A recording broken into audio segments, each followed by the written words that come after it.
first exercise is brilliant for strengthening the hands and also stretching the front of the palms. So all you're going to do really easily, just press your index finger and your thumb together and hold for a slow count of 5, pressing as firmly as possible, and then release and stretch your fingers out nice and wide into like a star shape.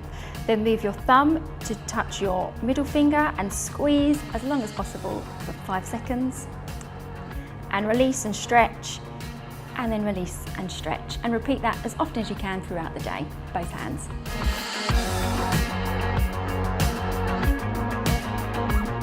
This exercise is really good for strengthening your wrists and your forearms. And again, you want to do this most days, every day if you can.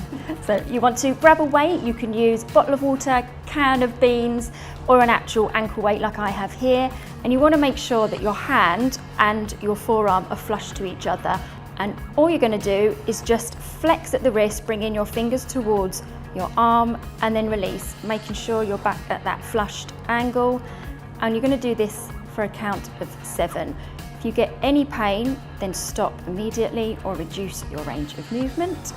And then once you've done your 7, you're going to turn your hand around and you're going to move the hand the other way. So bringing the knuckles to the forearm, lifting up and back. And then once you've done your 7, just shake your hand out and then repeat on the other side.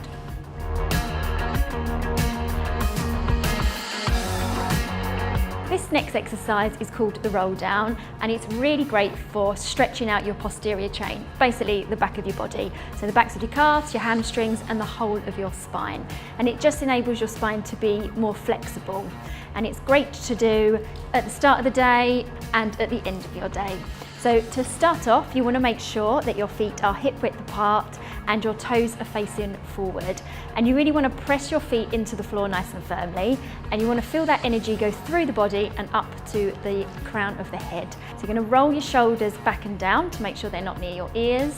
And you want to make sure that you draw your navel in towards your spine to make sure that those muscles around your midsection are engaged. And these are vital for supporting your lower back. You're going to breathe in, and then as you exhale, you're going to nod the chin towards your chest and roll down bone by bone, letting your arms hang freely and just roll down to as far as you can go.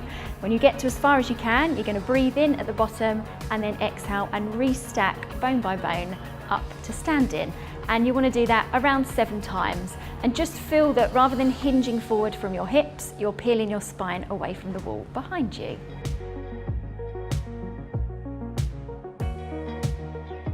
So this exercise is called the leg slide, and it's great to strengthen your core without jeopardizing your lower back.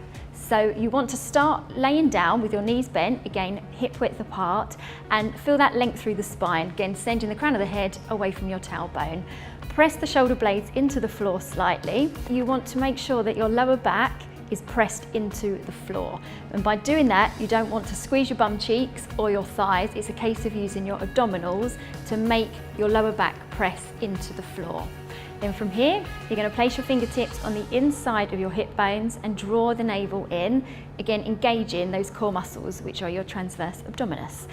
Once you're there, you're going to breathe in and then exhale, slide your right leg away from you, and your right leg wants to feel weightless as you slide it. And then when you can, you're then going to slide the leg back to that start position.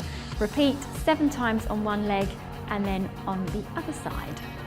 So if you can get into the habit of doing all of those exercises every day, you will really feel the benefit of strengthening your core, your wrists, your hands, and stretching the back of your body.